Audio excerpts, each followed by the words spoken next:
Going to know about the physiography of India. सबसे पहले हम फिजियोग्राफी होती क्या है। It is the study of the features and landforms और elements on the surface of the earth. हम देखें कि किसी भी एरिया की ज्योग्राफी को समझने के लिए फिजियोग्राफी काफ़ी इंपॉर्टेंट रोल प्ले करती है, चाहे वो सोयल हो, क्लाइमेट हो, वेजिटेशन हो, तो हर एक एरिया फिजियोग्राफी से डायरेक्टली रिलेट करता है, इसलिए हमें फिजियोग्राफी को समझना काफ़ी इंपॉर्टेंट होता है।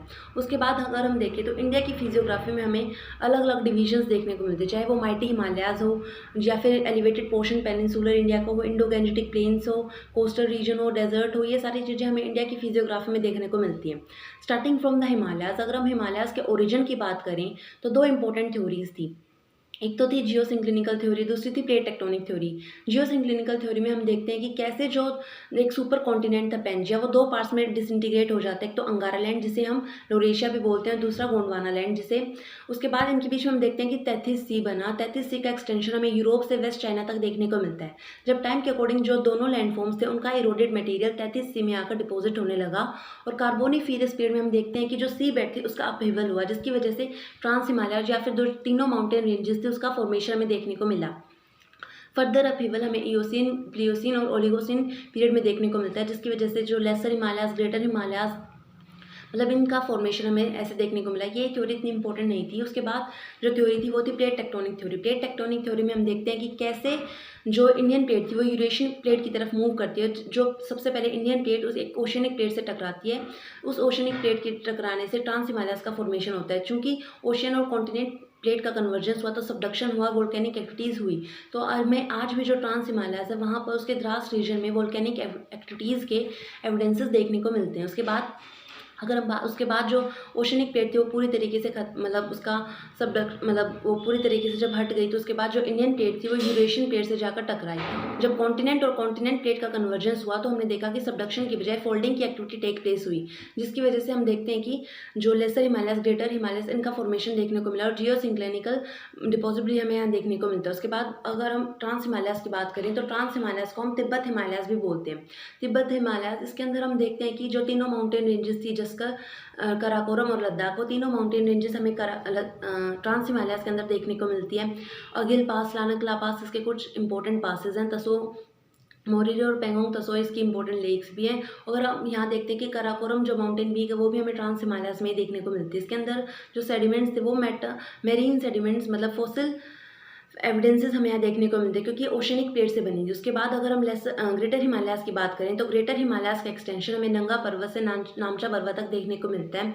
और हम इसके अंदर देखते हैं कि जो इंपॉर्टेंट माउंटेन पीक्स हैं, चाहे वो केदारनाथ हो, चाहे वो माउंट एवरेस्ट हो, सागरमठ जिसे माउंट एवरेस्ट को ही बोलते हैं, उसके बाद धौलागिरी, उसके बाद मनसालू, कामेट, अन्नपूर्णा, वो सारे माउंटेन रेंजेस हमें ग्रेटर हिमालयाज में देखने को मिलती है। इसके जो इंपॉर्टेंट पासेज हैं शिपकिला, नथुला, बारालच्चा पासेस, वो सारे माउंटेन पासेस भी हमें यहाँ देखने को मिलते हैं। उसके बाद अगर हम बात करें लेसर हिमालयाज की, लेसर हिमालयाज में हम देखते हैं कि मेटामोरफाइज्ड या फिर अनफॉसिलिफेरस रॉक्स हमें यहाँ देखने को मिलती है। इसकी विड्थ 80 किलोमीटर की होती है।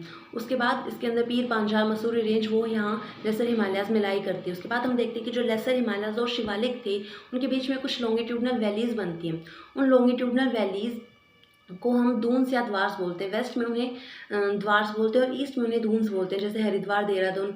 उसके बाद शिवालिक्स में हम देखते हैं कि इसके अंदर सोयल, जो gravel material, sand, alluvial salt, वो सारी चीज़ें हमें शिवालिक्स में देखने को मिलती हैं, अनग्रेवल्ड सैंड।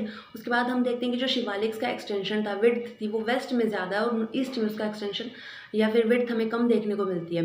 ये तो था हमारा हिमालयाज़ का फिजियोग्राफिक डिवीजन। अगर हम इस फिजियोग्राफी की जगह इसका लॉन्गिट्यूडनल डिवीजन देखें, जिसमें हमने हिमालयाज़ को रीजन वाइज नेम दे दिया, जैसे कश्मीर हिमालयाज़, हिमाचल हिमालयाज़ या फिर कुमोन हिमालयाज़, सेंट्रल और ईस्टर्न हिमालयाज़, तो उसके अकॉर्डिंग हम देखते हैं कि जो कश्मीर हिमालयाज़ था, जिसका एक्सटेंशन हमें, मतलब जिसके अंदर हम देखते हैं कि लॉफ्टी माउंटेन पीक्स हैं और जो इम्पोर्टेंट पासेस, जो चाहे वो बारालच्चा पास हो, चाहे फिर वो जोजिला पास हो, बनिहाल पास हो, वो सारे पासेस हमें यहाँ देखने को मिलते हैं। स्नो कवर्ड ज़्यादातर पीक्स रहती हैं। और हम यहाँ देखते हैं कि जो करेवा डिपॉजिट भी हमें कश्मीर हिमालयाज में देखने को मिलते हैं, जो सेफ्रन की कल्टीवेशन के लिए काफ़ी फेमस है।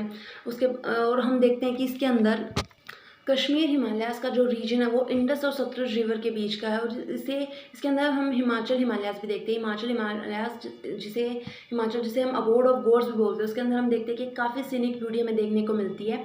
और हिमाचल के अंदर हम देखते हैं कि जो मतलब जो हिमाचल के अंदर हम देखते हैं कि जो एक काफ़ी प्लीजेंट वेदर, सीनिक ब्यूटी, और उसके साथ-साथ हम देखते हैं कि हिमाचल हिमालयाज़ में जो लेसर हिमालयाज़, ग्रेटर हिमालयाज़ और जो शिवालिक्स थी, वो तीनों पोर्शन हमें काफ़ी अच्छे से विज़िबल होते हैं। उसके बाद अगर हम देखें कुमाऊन हिमालयाज़ की, तो कुमाऊन हिमालयाज़ का एक्सटेंशन हम देखते हैं कि सतलुज रिवर से काली रिवर तक देखने को मिलता है। और कुमाऊन हिमालयाज़, जिसे हम सेंट्रल हिमालयाज़ भी बोलते हैं। एक तो सॉरी, इसके अंदर हम कुमाऊन हिमालयाज़ को सेंट्रल हिमालयाज़ नहीं बोलते, सेंट्रल हिमालयाज़ अलग पोर्शन है। कुमाऊन हिमालयाज़ के अंदर हम जनरली देखते हैं कि नैनीताल, मसूरी, जो ये मनसालू, ये इंपॉर्टेंट रेंज जगह, हिल स्टेशंस वगैरह वो हमें यहाँ देखने को मिलते हैं। उत्तराखंड वाला रीजन जनरली कुमाऊन हिमालयाज़ में आता है। जो नंदा देवी है वो कुमाऊन हिमालयाज़ की हाईएस्ट पीक है।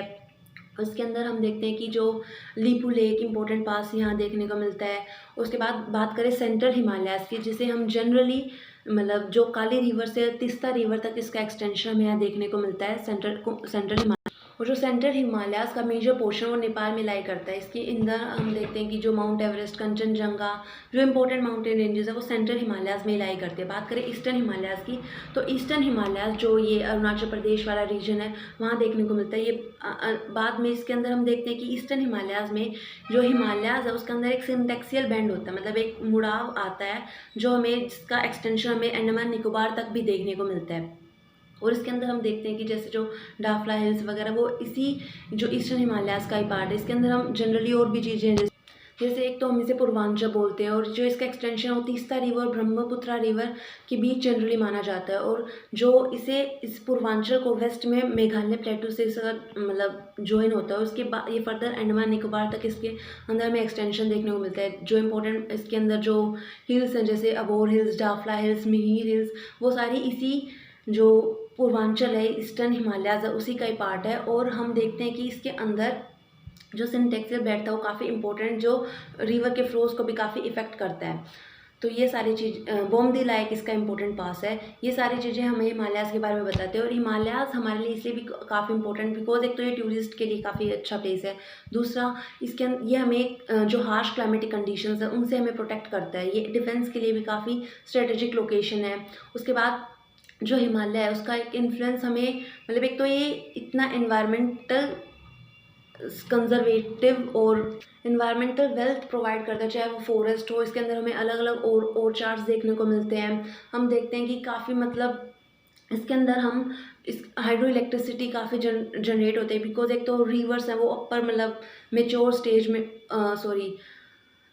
अर्ली स्टेज में होती है, जिसकी वजह से हाइड्रो इलेक्ट्रिसिटी हमें यहाँ काफ़ी जनरेट कर पाते हैं। तो ये सारी चीज़ें थी हिमालय से रिलेटेड। प्लेन से रिलेटेड हम अलग वीडियो में देखेंगे। Thank you.